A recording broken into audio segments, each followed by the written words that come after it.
Okay, hello everyone. This is the additional videos for exercise chapter 4. So we are going to see that this is a solid, homogeneous, linearly elastic shaft. We have the informations for diameter, torque, okay. And then we need to find the maximum shear stress and percentage of the total torque that is carried away by the inner core, which has the diameter DC, 15 millimeter. You can see from the figure. And then determine the percentage of the total weight of the shaft that lies within this inner core. Okay, so if you want, you can pause the video and then try to solve this. But if you want to stay, then let me help you to get through. So first is we can find the inertia of this hollow, or perhaps the shaft. The shaft will be basically pi divided by 4 divided by 32. Or you could perhaps taking the r pi over 2, taking d with power of 4. Okay. But let me just use diameter. So pi should be r, sorry. And then this will be pi over 32, and then this is 100 with power of 4. This will be, if you calculate, then you get this number. So that's your inertia. And then we need to calculate the tau max for part A.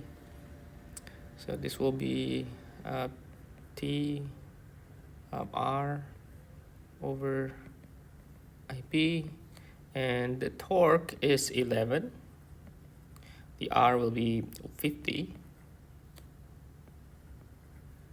And then the inertia is 9. Okay, solve this, and we have Newton over millimeter squared, which we can take this as 50 Newton megapascal. Okay, so that's the tau max. And then the torque, the percentage, we can take this by the integrations. So this will be based on the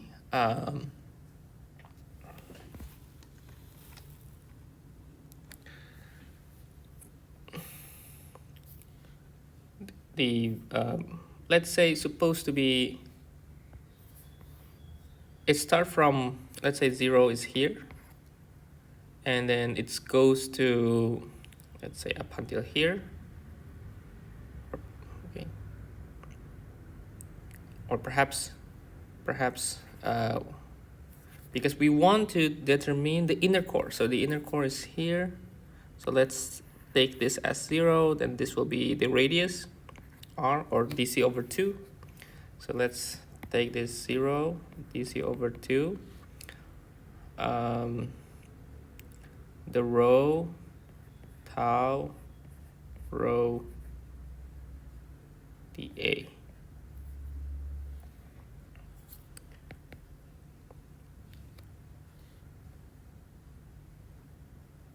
Rho, we are writing this rho, and then put inside the 2 rho over d, and then tau max, and then 2 pi rho, and then d rho. Okay. So basically, rho is the radius. So taking that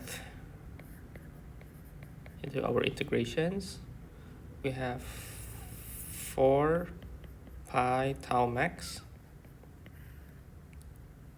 over d, and this will be rho cube d rho, or if you want to write r, is okay. This will be taking integrations.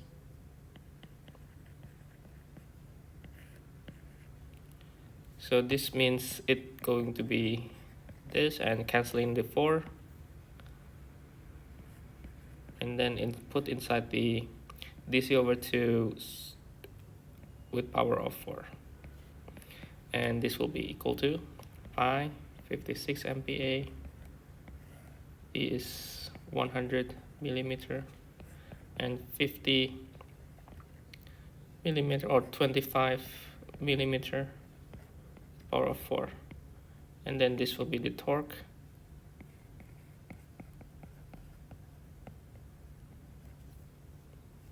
Or if we compare, this is 6.25% of torque, because the torque is 11 kilonewton meter. Okay. And then the third question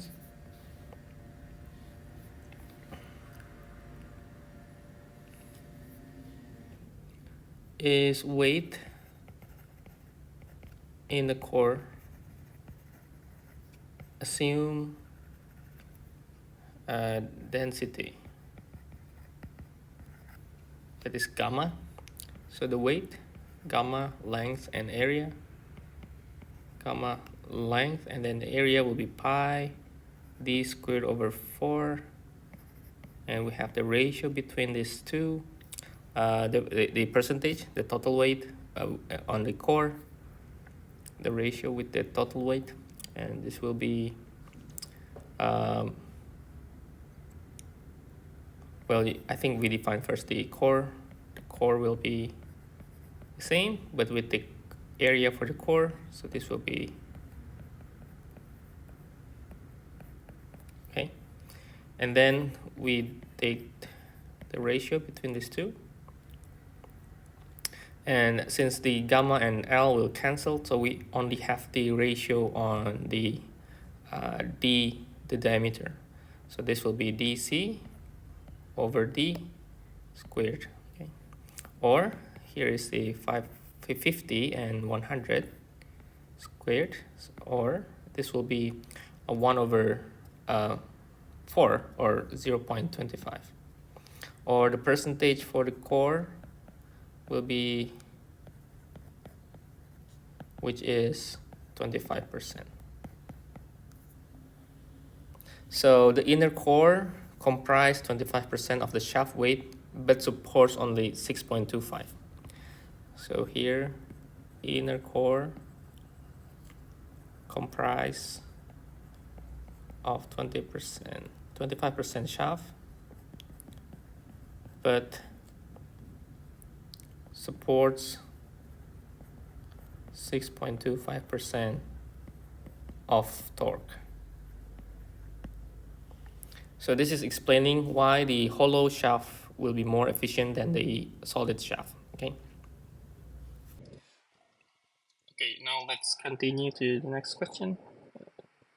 This is the question about the step steel shaft. We have 3 nodes, A, B, C. We have 2 elements, element 1, element 2, and basically they are the same steel. And they have the shear modulus, they have different diameters, determine the maximum shear stress, identify where the maximum shear stress occurs, and then the angle of rotation at the node C. So I think everything already given, so I will let you pause the video to check this question and maybe try to solve it. Okay, now I hope you're ready for the solution. So the first thing we did is we want to make sure that we are having the correct free body diagram. So since we want to make sure that we are starting from the node C, then we can say that we are going to start with this node. So suppose that this is the element 2, and we have this is the axis. Suppose that we have the at C. Suppose this is C. We have the torque C at C. And when this happen, we have so since we cut this in the middle of element 2, so we have another torque with the same directions. Let's say we name it as T2. So T2 will be equal to negative TC, or negative 45 Newton meter. Okay, that's the first diagram. The second one, we can cut in between the element 1, so we can cut over there. So we have, this is the element 2, full element 2, and this will be the element 1. Okay,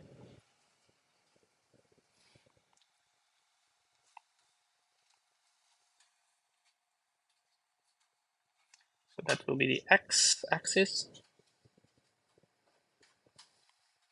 So we have the TC over here. Okay, that's the directions, and we have TB in the point B. So this will be C. This is B. So we have over there, that will be the TB. So we might have in the cut, in the slice of this element 1, we have, let's say we have, this is T1. Okay, so let's name it T1 according to the element. Now based on the directions, we could take the T1 plus T2, or TC, sorry, equal TB, or T1 is TB minus TC, or this will be 225 minus 45. This will be 180 Newton meter. Okay, so we have all this diagram and all the torque with each element, torque 1 and torque 2. So we have another one. Count the polar moment, or polar inertia. We can start with element 1, which is P. Let's use diameter. This will be with power of 4 divided by 32. You can use the radius as well. The formula is pi over 2 r with power of 4, since r is d over 2, so we have with power of 4, so that's why we have p 32, and this will be d with power of 4. Okay, so I hope that is clear. So erase this. So let's take this into calculations, p, and then d1 is 44 with power of 4, and then took your calculator, we are getting 367.97 thousand millimeter with power of 4. Take the second polar, this will be d2 squared, with power of 4, 32. This is p 25 with power of 4. This will be 38.34 thousand, right? So we have the polar moment, and the maximum shear stress is basically for the so if we look at the element 1, the shear maximum will be on the outer, right? This element 2 also in here. So basically at the outer layer, which is the radius of the solid shaft, or the diameter, that will be the maximum stress. So we can write down that the tau max for 1 will be T1 multiplied with the radius divided with the inertia.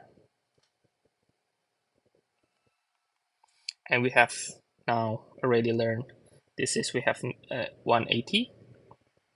We can rewrite in millimeter, so we can take 1000 Newton millimeter, and then this will be 25 divided by 2, so they will be 12.5 millimeter, and then divide with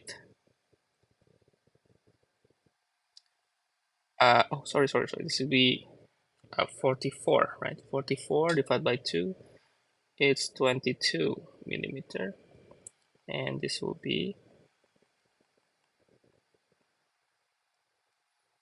and we can cancel this, cancel. This will be squared. So we have up 10.76 Newton per millimeter squared, or MPa, or megapascal. Okay, and tau max element 2.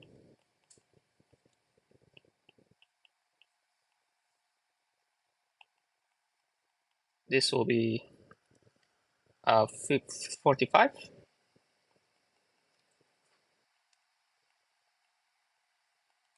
Multiply with the 12.5, divide with,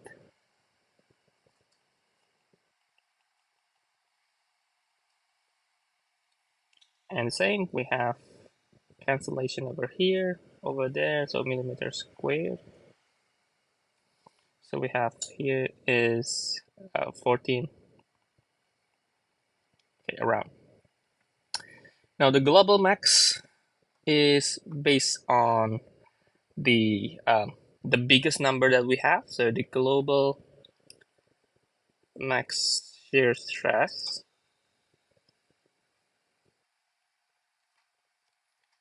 occurs on outer diameter of element 2, which is 14.67 megapascal. Okay, and the second question is asking the angle of rotations at sea.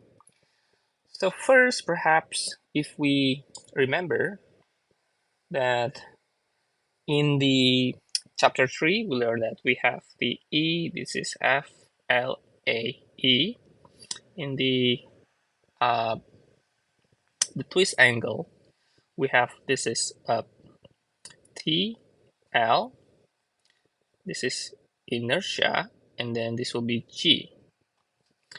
Now, if we would like to make this L as F, then we could, for example, we could write down F1 for element 1, which is L1, G, and inertia 1. Okay.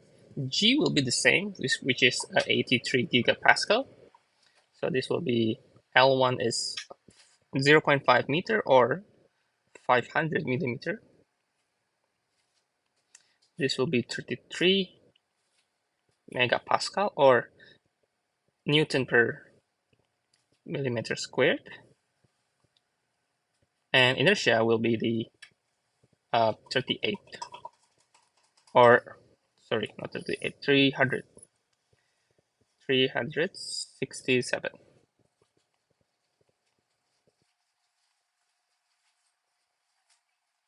Okay, and then we calculate this, and we get that this will be around radian per Newton millimeter. Now do the same thing with the second element. So we have F2, which is, the L is 250, same G, and then 38. Okay, we compute this around this number.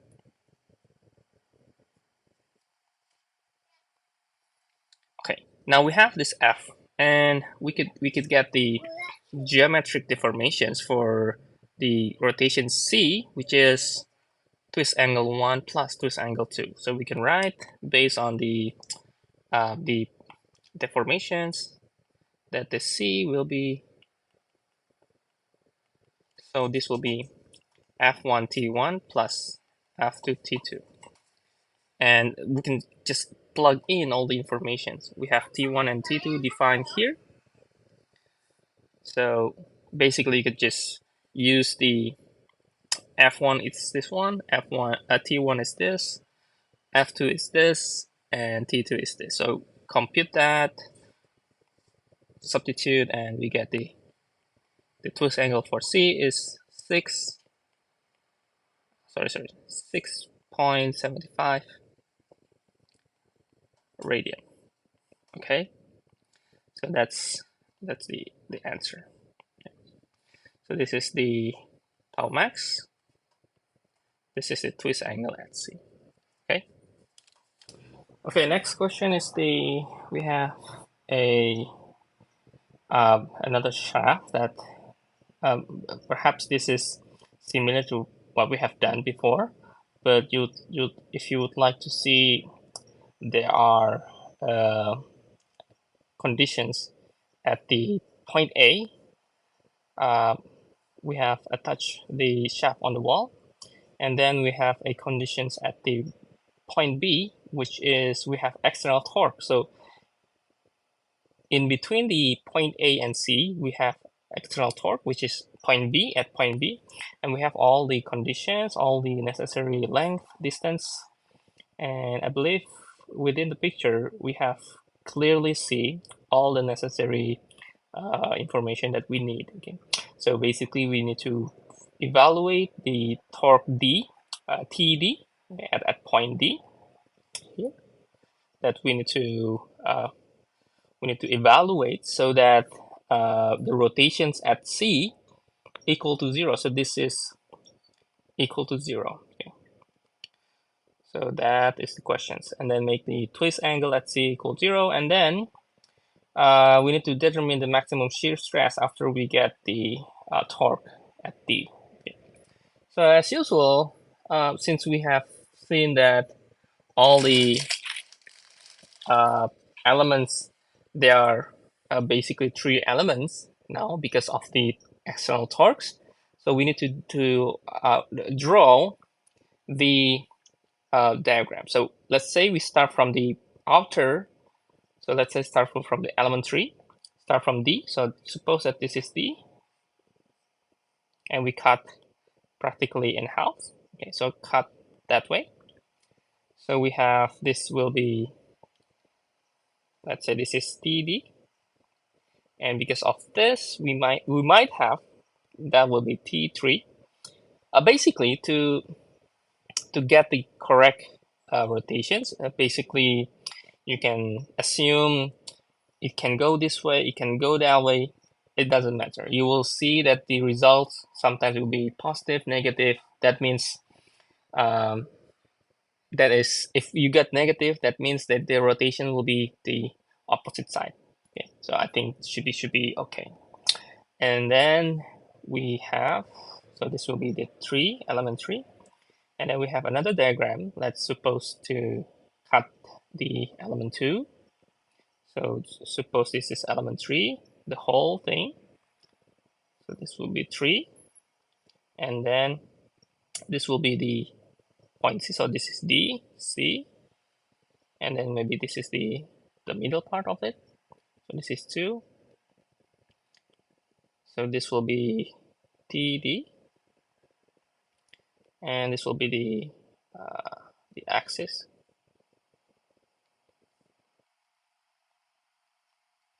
And then what else? Perhaps this will be T2.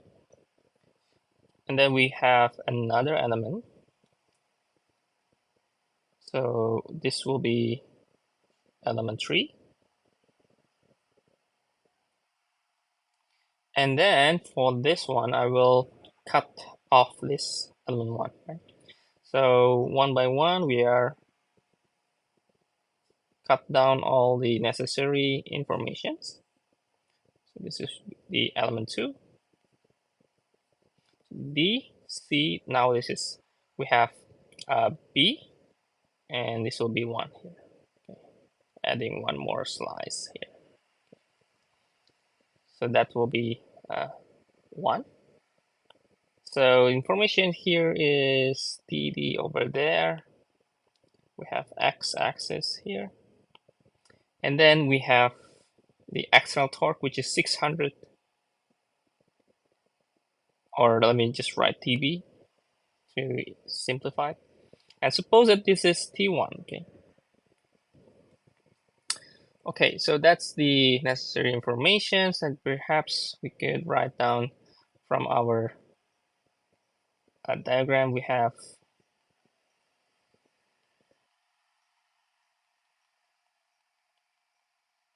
or T1 is TD or TD minus 600. That's T1. Okay, and then what else? We could write the inertia if you want to calculate inertia. Inertia, let's say inertia 1. This will be equal to inertia 2, which is P d1 over 32 with power of 4. And this will be 40 millimeters squared, or millimeters with power of 4.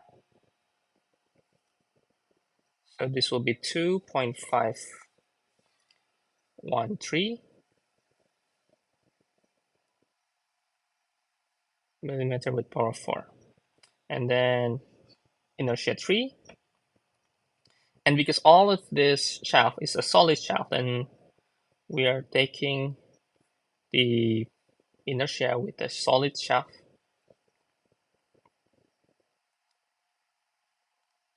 And then D3 is 30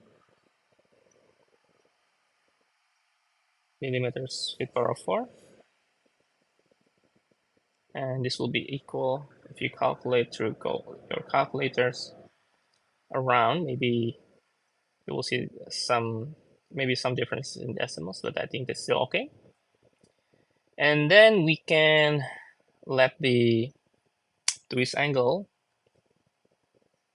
this is TLGI, and let the L and GI become F. Okay, so we can calculate that as well. So F1 is L1 G inertia 1, and G is, I think, all the same because they are all steel. And L1 we can calculate through 600, this 600 millimeter. G is 80 gigapascal, inertia will be this one. So we compute, and this will be 2.9842 radian over Newton meter. And do the same thing with the other element, and you will get also each one of them their value. And lastly, you will get this.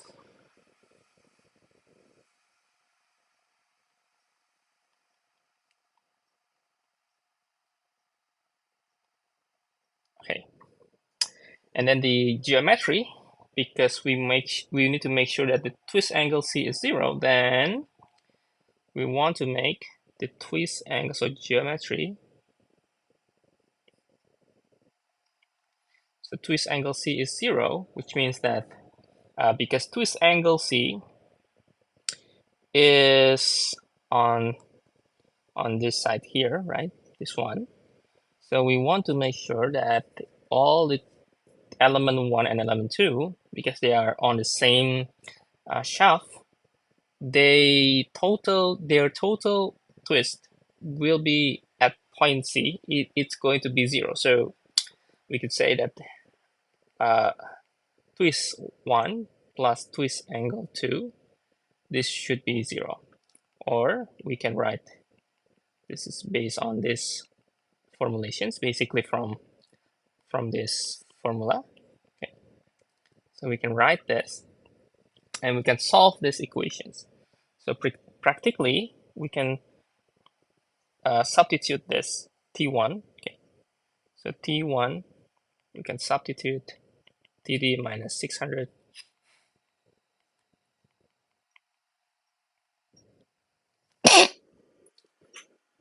And then T2 is TD, so we can write that. And basically, TD, we can solve F1, 600, divide F1 plus F2. And you can solve this, compute using the F1 and F2 we get from here. Then we get this will be 360. So this will be TD. So we get TD. That is for part A. Part B is the maximum shear stress. So when TD is 360, then T1 will be TD minus 600. So 360 minus 600. This will be negative 240 Newton meter, which means that T1, that we assume T1 is going to be the same with TB, this should be going this way. Okay, but nevertheless, we just write as it is, and we can see that from the result. Okay, and then T2 will be T3 will be TD. It's the same, and it's positive, which means the rotation is correct. Our assumption is correct. Okay. And then we calculate the tau max for each element. So we can calculate for element 1. So T1 and then radius and divide with the inertia. And compute using this negative 250 or 250 because it's absolute value, multiple with the radius and then divide by inertia. We get this is around megapascal, so 19.009. And then tau max for element 2. Radius will be the same. And divide by inertia 2. And you'll get this will be around 28.64 megapascal. And lastly, for element 3, we have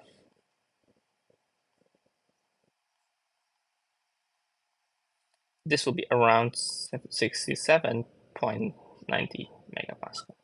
So we have tau max for each of the element. Okay, 19, 28, and 67. Okay, so that's it. Okay, that's it for this one. Okay, now we have the indeterminate torsions, which means that sometimes most of the problems will be around this shaft, which is attached, both endpoints attached to the walls, right? So we have step steel shaft, we have the shear modulus, and then we have external torque, which is TB, and then basically all the information given here.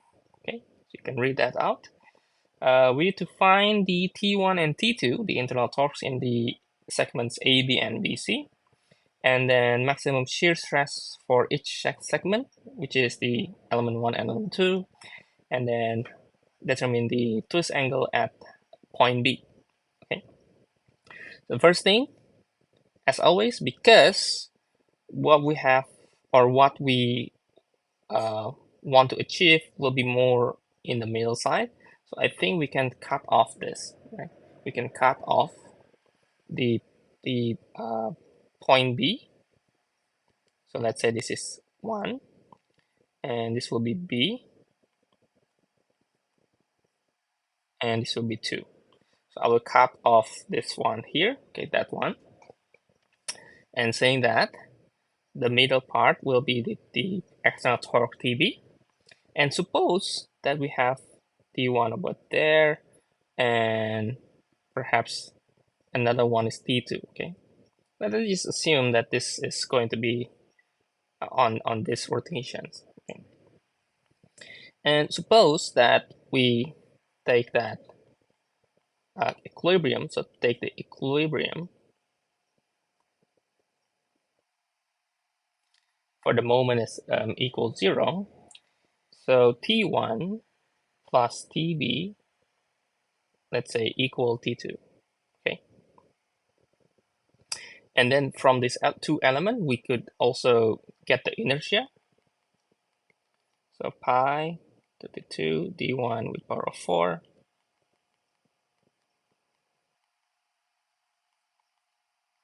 So inertia 1 will be 38.35 thousand.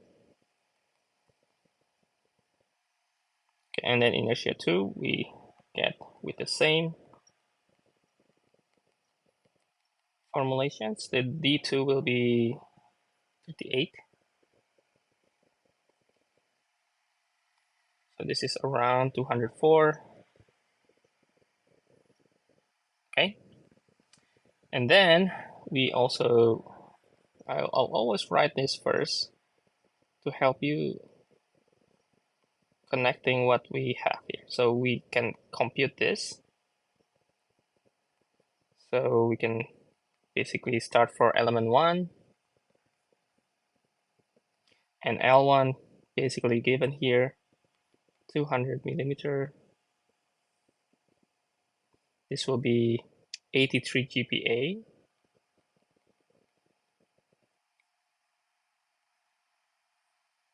And then the inertia 1.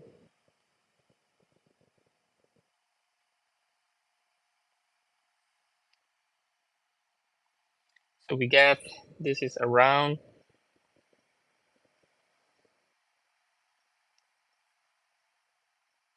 okay, and then F2 with the same formulations. L2 is 400.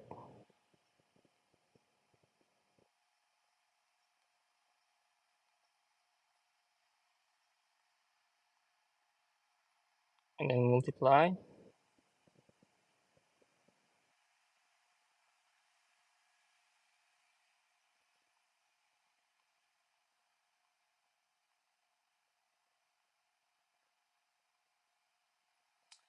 And then we could also see that the deformations that we have on this part here, the twist angle 1 plus twist angle 2 will be 0, right? Because they are attached to the wall. So this is our compatibility equations. Okay, so we are using this to approach our solutions. So taking that, the F1 T1 plus F2 T2 will be equal to 0. Now from the equation we have this. So either you are solving for T1 or T2, it doesn't matter, as long as you can solve this, okay? Because we only know the TB. TB is 350, right? 350 Newton meter. So we can write that, and perhaps we can solve through T1. So we are exchanging the T2. So this will be T1 plus TB. So let's solve this.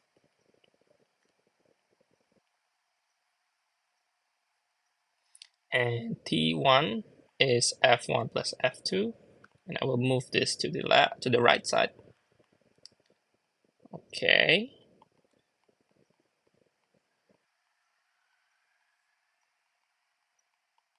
And everything we have learned from the previous informations, and then TB are also given here.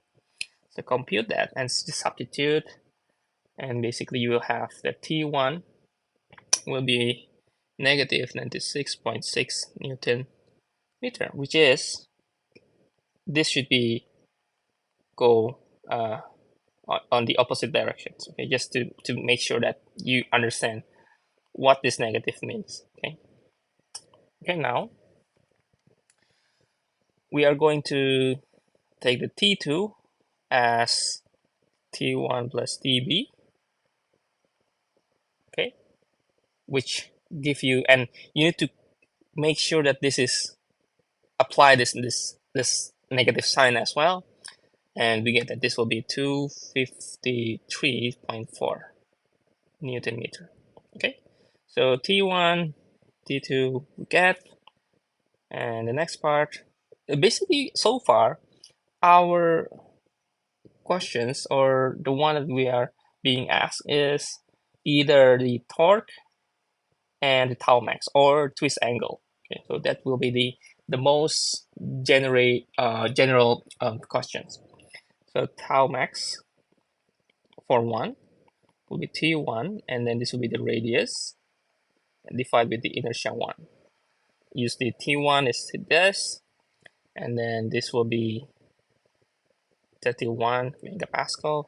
Same thing for element 2.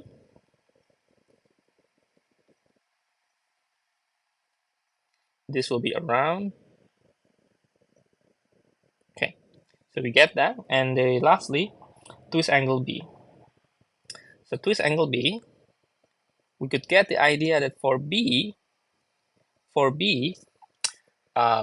make sure that we understood what happened with B, is the twist angle B, because it's on the element 2, it should be equal to the twist angle for, let's say we have an angle here. And since they are, if we all the twist angle for both elements we add, this should be 0.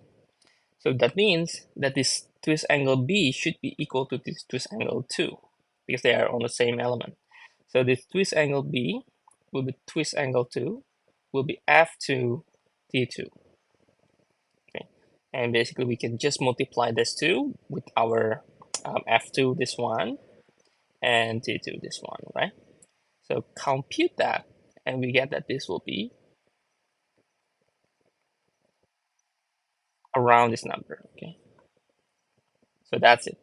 And that's it for this one.